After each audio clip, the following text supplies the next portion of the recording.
Blender ટ્યુટોરિયલની શ્રેણીમાં તમારું સ્વાગત છે. આ ટ્યુટોરિયલ બ્લેન્ડર 259માં યુઝર પ્રેફરન્સ વિન્ડો વિશે છે. આ ટ્યુટોરિયલ ભાષાંતર અને રેકોર્ડિંગ કરનાર છે હું જ્યોતિ સોલંકી. આ ટ્યુટોરિયલ જોયા પછી આપણે શીખીશું કે યુઝર પ્રેફરન્સ વિન્ડો શું છે. યુઝર પ્રેફરન્સ વિન્ડોમાં ઉપલબ્ધ વિભિન્ન વિકલ્પો શું છે અને યુઝર પ્રેફરન્સ વિન્ડોનો ઉપયોગ કરી બ્લેન્ડરને કેવી રીતે કસ્ટમાઇઝ કરવું. હું માનું છું કે તમને બ્લેન્ડર ઇન્ટરફેસના મૂળભૂત એલિમેન્ટ વિશે ખબર છે. જો નહીં તો અમારા પહેલાના ટ્યુટોરિયલનો સંદર્ભ લો. Basic description of Blender interface. Blender ઇન્ટરફેસના ટોચે ડાબા ખૂણે ફાઇલ પર જાઓ. ફાઇલ ખોલવા માટે ડાબું ક્લિક કરો.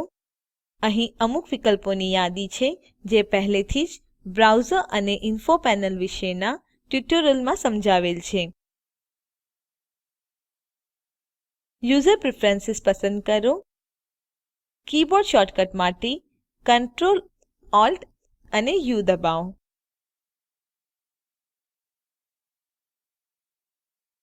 આ યુઝર પ્રેફરન્સ વિન્ડો છે.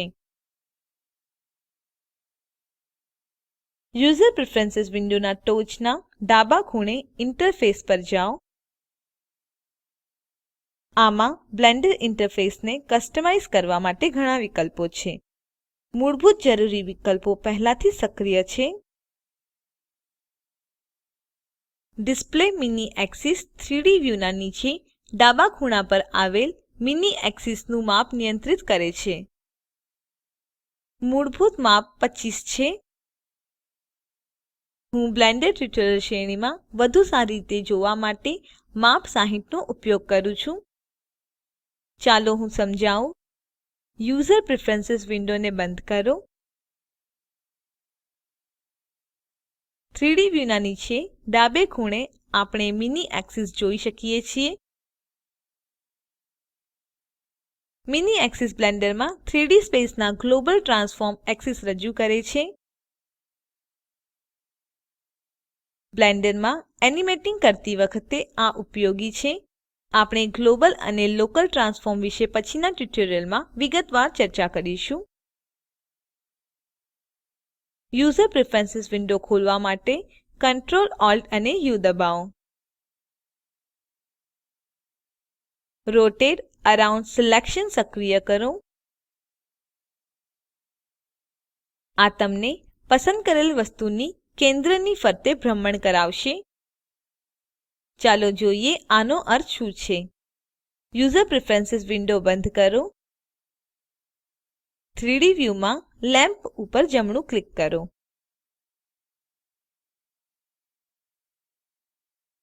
માઉસ વ્હીલ અથવા મધ્ય માઉસ બટન દબાવી અને પકડી રાખો અને તમારા માઉસને ખસેડો. આપણે પસંદ કરેલ વસ્તુની આસપાસ પરિભ્રમણ કરી રહ્યા છે. એ જ રીતે કેમેરા પર જમણું ક્લિક કરો. માઉસ વ્હીલ અથવા મધ્ય માઉસ બટન દબાવી રાખી અને પકડી તમારું માઉસ ફેરવો. હવે આપણે કેમેરાની આજુબાજુ ફરી રહ્યા છે.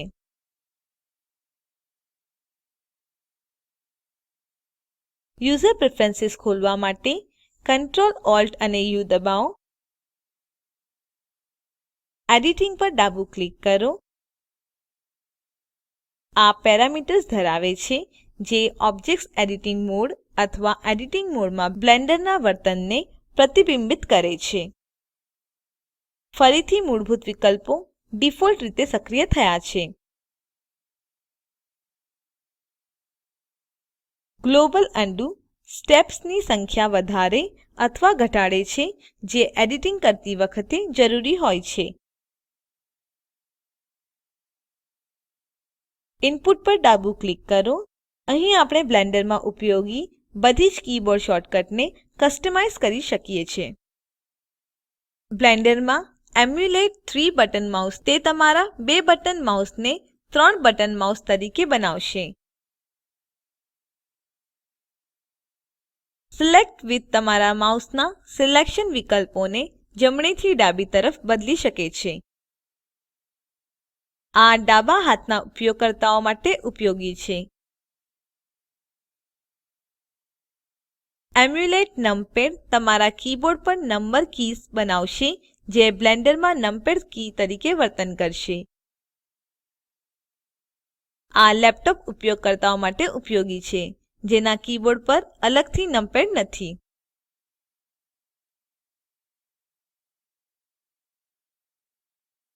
એડ-ઓન્સ પર ડાબું ક્લિક કરો. આ બ્લેન્ડરમાં પ્લગઇન્સની યાદી સમાવે છે. એનેબલ્ડ પર ડાબું ક્લિક કરો. કેટલાક પ્લગઇન્સ ડિફોલ્ટ તરીકે સક્રિય થયેલ છે. અન્ય પ્લગઇન સંબંધિત વેબસાઇટથી સંસ્થાપિત કરી શકો છો. ઉદાહરણ તરીકે વાદળો બનાવવા માટે પ્લગઇન ઇન્સ્ટોલ કરો. ઓબ્જેક્ટ પર ડાબું ક્લિક કરો. ઓબ્જેક્ટ ક્લાઉડ જનરેટર આગળ આવેલ ત્રિકોણ પર ડાબું ક્લિક કરો. લિંક ટીઓ વિકી પર ડાબું ક્લિક કરો. આ લિંક આપણા ઇન્ટરનેટ બ્રાઉઝર પર એક વેબ પૃષ્ઠ ખોલે છે. હું ફાયરફોક્સ 309 ઇન્ટરનેટ બ્રાઉઝરનો ઉપયોગ કરી રહી છું. અહીં આપણે બ્લેન્ડર માટે ક્લાઉડ જનરેટર પ્લગઇન ડાઉનલોડ અને સંસ્થાપિત કરી શકીએ છીએ. ફક્ત આ પૃષ્ઠના સૂચનોને અનુસરો. અહીં દર્શાવેલ પગલાંઓ બધા ઇન્ટરનેટ બ્રાઉઝરમાં સમાન હોય છે.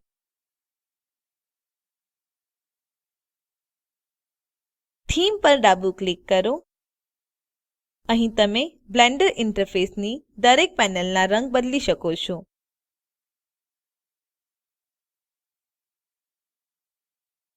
ઉદાહરણ તરીકે ટાઇમલાઇન પર ડાબું ક્લિક કરો. અહીં તમે કરન્ટ ફ્રેમ, ઇન્ડિકેટર, ગ્રિડ અને અન્ય તમામ વિશેષતાઓનો રંગ જોઈ શકો છો. કરન્ટ ફ્રેમના આગળ લીલા બાર પર ક્લિક કરો. આ બ્લેન્ડરમાં કલર મોડ વિન્ડો છે.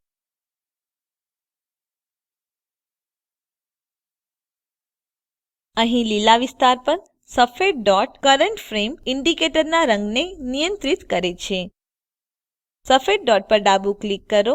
માઉસ પકડી રાખો અને લાલ વિસ્તાર તરફ ખેંચો.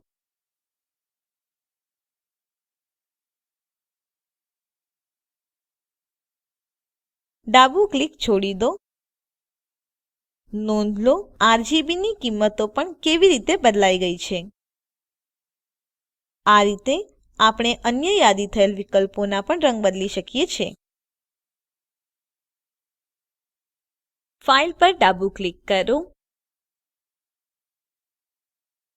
આપણે આપણા સિસ્ટમ પર fonts, textures, plugins, render output, scripts, sounds વગેરેનું સ્થાન અહીં સેટ કરી શકીએ છીએ. ફોન્ટ માટે સ્થાન સેટ કરીએ. પ્રથમ લંબચોરસ બારની જમણી અંતે ફાઇલ આઇકોન પર ક્લિક કરો.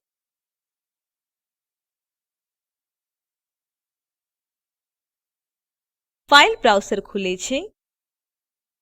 મૂળભૂત રીતે આપણે લોકલ સી ડ્રાઇવ ડિરેક્ટરી અંદર છે. વિન્ડોઝ ડિરેક્ટરી પર ડાબું ક્લિક કરો. ફોન્ટ્સ પર નેવિગેટ કરો. સ્ક્રીનના ટોચ પર જમણા ખૂણામાં એક્સેપ્ટ પર ડાબું ક્લિક કરો. પ્રથમ લંબચોરસ બાર પર પાથ દૃશ્યમાન થાય છે. બ્લેન્ડર હવે જાણે છે કે આપણા સિસ્ટમ પર ફોન્ટ્સ માટે ક્યાં શોધવું. તે જ રીતે બીજા રેક્ટેંગલ બારના જમણા અંતે ફાઇલ આઇકોન પર ડાબું ક્લિક કરો. ફરીથી ફાઇલ બ્રાઉઝર ખુલે છે. હવે આપણે સિસ્ટમ પર ટેક્સચર્સ માટે સ્થાન નિર્ધારિત કરી શકીએ છીએ જેવું આપણે ફોન્ટ માટે કર્યું હતું. શું થશે જો હું ટેક્સચર માટે સ્થાન પસંદ કર્યા વગર આ ફાઇલ બ્રાઉઝરની બહાર નીકળી જાઉં? યુઝર પ્રેફરન્સ વિન્ડો પર પાછા જવા માટે સ્ક્રીનના ઉપર હેલ્પ આગળ આવેલ બેક ટુ પ્રિવિયસ પર ડાબું ક્લિક કરો. અહીં બીજા લંબચોરસ બાર કોઈ પાથ દેખાતો નથી કારણ કે મેં કોઈને પસંદ કર્યું ન હતું. સિસ્ટમ પર ડાબું ક્લિક કરો.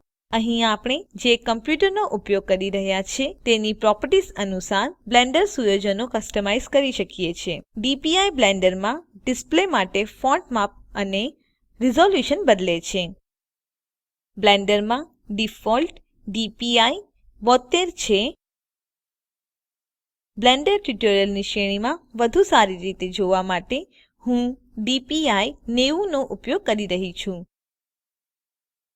નીચે ડાબા ખૂણા પર સેવ એઝ ડિફોલ્ટ નો ઉપયોગ બ્લેન્ડર ઇન્ટરફેસમાં આપણા કસ્ટમાઇઝ પરિવર્તનને સેવ કરવા માટે કરવામાં આવે છે.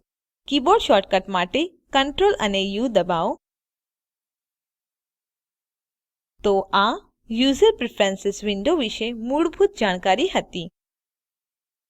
આ સિવાય અહીં યુઝર પ્રેફરન્સ વિન્ડોમાં અન્ય વિકલ્પો છે જેના વિશે આપણે અગાઉના ટ્યુટોરિયલમાં ચર્ચા કરીશું. હવે કીબોર્ડ શોર્ટકટનો ઉપયોગ કરીને બ્લેન્ડરમાં યુઝર પ્રેફરન્સ વિન્ડો ખોલવાનો પ્રયાસ કરો. પછી રોટેટ અરાઉન્ડ સિલેક્શન નો ઉપયોગ કરીને 3D વ્યુમાં ક્યુબને રોટેશનનું કેન્દ્ર બનાવો.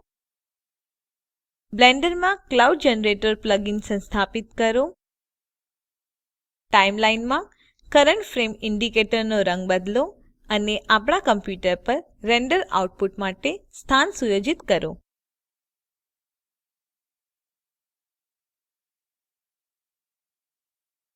યુઝર પ્રેફરન્સ વિન્ડો પરનું આ ટ્યુટોરિયલ અહીં સમાપ્ત થાય છે. આ ટ્યુટોરિયલ પ્રોજેક્ટ ઓસ્કાર દ્વારા બનાવવામાં આવ્યો છે જે આઇસીટી MHRD ભારત સરકાર દ્વારા શિક્ષણ પર નેશનલ મિશન દ્વારા આધારભૂત છે. આ વિશે વધુ માહિતી આ લિંક ઉપર ઉપલબ્ધ છે oscar.iitb.ac.in અને spoken-tutorial.org/nmeict-intro.